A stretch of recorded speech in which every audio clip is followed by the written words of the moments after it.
네, 예고해드린 것처럼 오늘은 삼두인 침구 요결 제28장 요통문의 나머지 테마, 즉 요통문은 두 개의 테마로 구성되어 있다고 그랬잖아요. 하나는 요통, 그리고 또 하나는 삼두인께서 삼침법을 연구하게 된 동기가 나오는 암에 관한 테마가 실려 있습니다.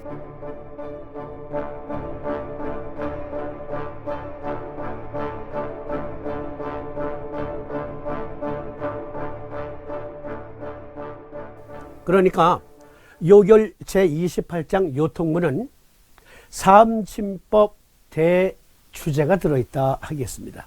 삼침법의 대주제. 당신이 왜 삼침법을 연구하게 됐는지, 선비의 길을 걷던 분이 왜 침구학자가 되셨는지, 한의학자가 되셨는지, 그 동기가 실려 있고, 그리고 어떤 깨달음으로 삼침을 창안했는지가 아주 자세히 설명되어 있어요. 그래서 명실상부한 삼침법의 대주제가 여기 요결 28장에 들어있다 하겠습니다. 그리고 최근에 방송 업로드와 관련해서 안내 좀 드리고 본 내용 들어가겠습니다. 유튜브에 오래간만에 네덜란드의 창가의 라라님께서 네덜란드에서 아큐펑처 클리닉을 하고 계시는 우리 창가의 라라님, 오래간만에 글 주셨는데 또 글을 주시기를 기초편 또는 중급편, 고급편 또는 그 삼집 입문 강좌, 그리고 팟캐스트로 엮어드렸던 심화과정 등등을 좀 구분해서 업로드 해줬으면 좋겠다라는 말씀이 계셨는데요. 고맙습니다. 그런데 유튜브에서 기초과정 따로, 중급과정 따로, 고급과정 따로, 삼집 입문 강좌 따로, 그리고 팟캐스트의 심화과정이란 이름으로 올려드렸던 것, 그렇게 따로따로 할 수 있는 방법이 있긴 있어요. 어떻게 해야 되냐면 제가 각각의 채널별로 방송 채널을 만드는 겁니다. 자성요법 TV 채널 따로, 삼침법 TV 채널 따로, 고급편 따로, 임상편 따로, 그러니까 채널을 각각 만들면 되는데요. 그게 쉽지가 않습니다. 그거 양해해 주세요. 창깨라라님. 무슨 얘기냐면, 자, 자성요법 TV 1회, 2회, 3회를 이제 그 럼버링을 해서 올려드리고 있잖아요. 기초과정. 삼침법 TV 방송이든, 자성요법 TV 방송이든, 앞에다가 제가 안내문을 달을 거예요. 본 내용은 삼침법 TV로서 중급, 고급, 중고급 내용을 다루고 있습니다. 또 자성요법 TV는 초급 내용을 다루고 있습니다. 라고 안내를 해드릴게요. 만약에 삼침법 TV라는 다른 채널을 만들었어요. 그런데 처음 접하시는 분은 모르시잖아요. 저간의 사정을. 그러니까 아니 왜 이렇게 어려워? 아니 어려워서 이거 어디 공부하겠나? 그러실 거라고요. 각각의 채널별로 방송하면, 또 각각의 채널별로 방송하기엔 제 역량이 좀 부족해요. 스텝이 있어야 됩니다. 솔직히 유튜브 방송들 대부분 스텝이 있어요. PD도 있고, 촬영팀도 있고, 또 대본 도와주시는 분들도 있고, 편집 도와주시는 분들도 있고, 뭐 썸네일 만들고, 또 자막도 넣고. 그런데 제가 팀을 구성하기엔 아직 역량이 부족합니다. 이게 부족해요. 네. 그래서 아직은 제가 여러 개의 채널을 운영할 만한 여력이 없기 때문에 매번 방송 초입에 이것은 중급 과정이다, 이것은 임상 내용이다, 이것은 초급 과정이다 등등 안내를 해드릴게요. 그렇게 해서 일단은 당분간 한 개 채널에서 복합적인 내용을 함께 업로드함을 양해 바랍니다. 그러나 이제까지는 그냥 막 섞여 있었단 말이에요. 그러한 안내도 없이 고급, 초급 내용이 그냥 막 뒤죽박죽으로 섞여 있었죠. 그래서 이제부터는 자성요법 TV는 이미 보내드린 것 5회까지 나갔죠. 왕초보를 위한 내용, 그리고 삼침법 TV는 중고급 과정 등등 넘버링과 앞에 자막으로 안내 드리도록 하겠습니다.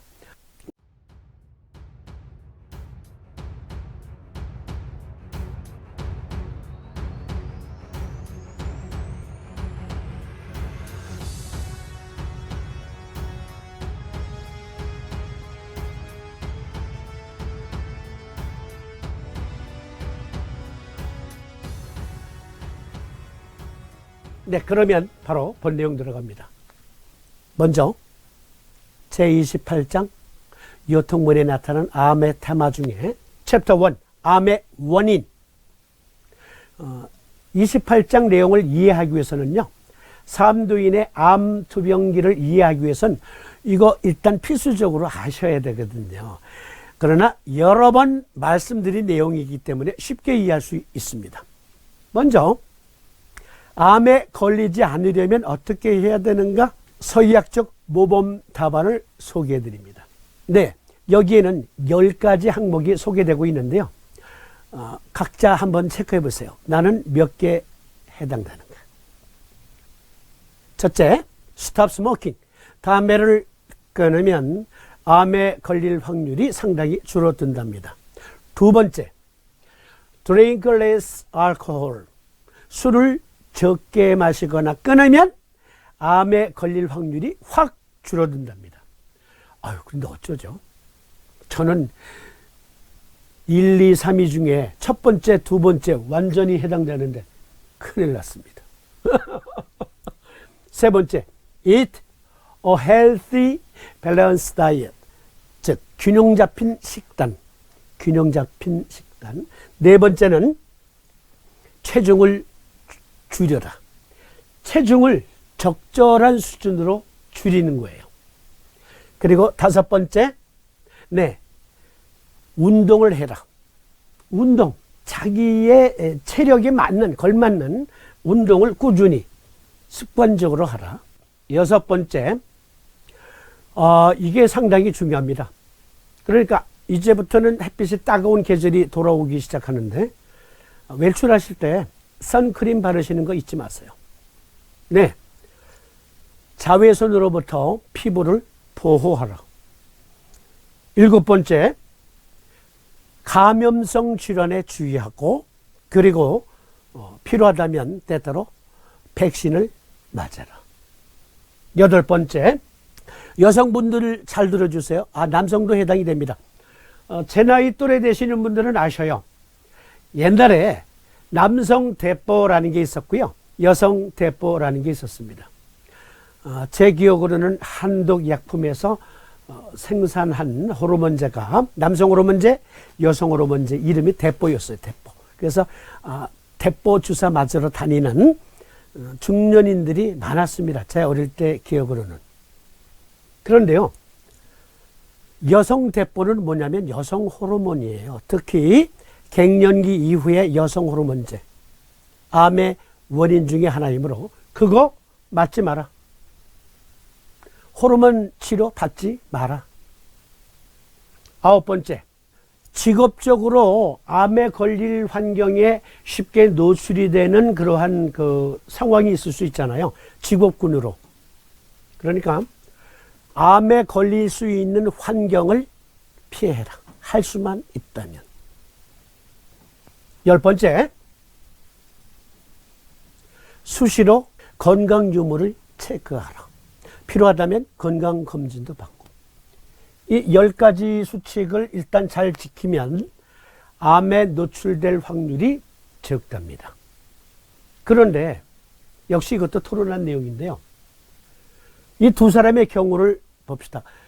자, 여기에 보면은 나는 담배 한 대 못 피우고 술은 밀밭에도 못 간다네. 머리만은 덥석머리지만 히피족은 진정 아닙니다. 실제 인물이에요. 실제 인물. 이 말을 한 사람이 호주의 한 20대 초반의 아가씨인데요. 이렇게 건강수칙 지키라는 건 다 지킨 거야. 그 10가지 수칙 다 지킨 거야. 그런데 림프암에 걸렸어. 세포 복제 과정에서 무작위로 카피 에러가 나타난다. 그것이 암의 큰 원인 중에 하나다라고 발표한 존스 홉킨스 대학의 두 학자. 그들이 인터뷰한 여성이 한 말이에요. 그런데 이 여성의 회고담에 이런 말이 있어. 쉿! 영화 보면 쉿! 이런 표현 나오잖아요. 우리말로 쉽게 말하면 아이 엿 같아. 빌어먹을 이런 소리거든요. 이 여인이 빌어먹을 정말 엿 같아. 내가 뭔 잘못을 했기에 이런 시련이 주어지는 거야. 이런 실제 회고담이 있어요. 그 두 분의 연구 발표문 속에는. 그런가 하면 어떤 사람은 진짜 나는 담배를 너무 많이 피웠어. 그리고 술도 많이 먹고 나에게 암이 걸린 건 당연한 결과였어 하고 후회하는 거. 그런데요, 암이 건강한 생활 습관을 가지고 있는 사람들을 종종 공격하는 새로운 연구. 이것이 물론 절대적이다라고 말씀드리고 싶진 않아요. 그러나 현재까지 가장 그럴듯한 암의 원인으로 소개되고 있습니다. 존스 홉킨스의 과학자들에 의한 새로운 연구는 암을 유발하는 돌연변이의 거의 3분의 2가 무작위적이고 예측 불가능한 DNA 복제 실수를 일으킨다는 증거를 제시한다 하면서 이 두 분이에요. 네. 이 두 분이 2017년 3월 달에 발표한 논문에서 이렇게 밝히고 있습니다. 우리 몸에 암이 발생하는 원인은 가장 많은 원인이 70에서 75%가 매일 진행되는 세포 카피, 복제 과정에서 카피 에러가 생겨서 그것이 돌연변이 세포로 바뀐다. 두 번째, 환경적 요인. 그러니까 담배를 많이 피우거나 술을 많이 마시거나 또는 운동도 잘 안 하고 그리고 기름진 음식을 너무 좋아하거나 등등 하여간 여러 가지 환경적 요인, 미세먼지에 많이 노출된다든지 또는 암 유발을 일으키는 물질들을 다루는 직업, 그런 환경에 노출되었을 때 20%, 그리고 유전적 요인 5%. 이 그림으로 다시 설명드리면 한마디로 랜덤으로 세포 복제 과정에서 에러가 생긴다 이겁니다. 그것이 가장 큰 원인이고 환경적 요인, 유전적 요인. 루트비 센터의 키멜 암센터 버트 보겔스타인 공동소장은 암 돌연변이를 일으킬 위험을 높이는 환경 요인과 생활 습관을 피하도록 지속적으로 장려해야 한다고 덧붙였다. 하지만 이런 무작위 DNA 복사 오류로 인해 많은 사람들이 암에 걸릴 것이고 모든 암을 조기에 발견하는 더 나은 방법이 필요한 반면 이러한 무작위 카피 에러로 인한 암, 그것을 예방 또는 치료하기 위해서 가능한 모든 방법이 필요하다. 시급히 요구된다. 그리고 이들은 결론적으로 이렇게 말합니다. 암에 걸린 당신은 잘못이 없습니다. 당신 잘못이 아니니 너무 자책하지 마세요. 단지 운이 없었을 뿐입니다. 수시로 강조합니다. 이분들이 연구 논문 발표하면서 동영상에 보면 bad luck, bad luck 여러 번 강조해요. 단지 운이 없었을 뿐입니다. 피할 수가 없어. 그러니까 아직 암에 노출되지 않은 여러분들도 평생 살아가면서 남은 생을 살아가면서 암에 걸릴 확률이 최소한 40%. 그러나 기왕이면 앞서 소개드린 10가지 수칙 그것만 잘 지키면 암에 걸릴 확률이 상당히 줄어드는 것은 사실이라고 합니다. 그런데 우리는 우리 몸속에서 세포 복제 과정에서 불량률이 얼마나 될지, 특히 그 불량률이 주요 장기에서 벌어지면 그럴 땐 암에 속수무책으로 당하는 겁니다. 치료도 어렵고 또 예방도 어렵습니다. 그런데요, 조물주는 우리 몸에 어떠한 데미지의 현상이 벌어지면 그것을 복구할 수 있는 시스템을 함께 설계해 놓으셨거든요. 그래서 희망을 드리는 조물주의 놀라운 설계 하나 소개해 드립니다.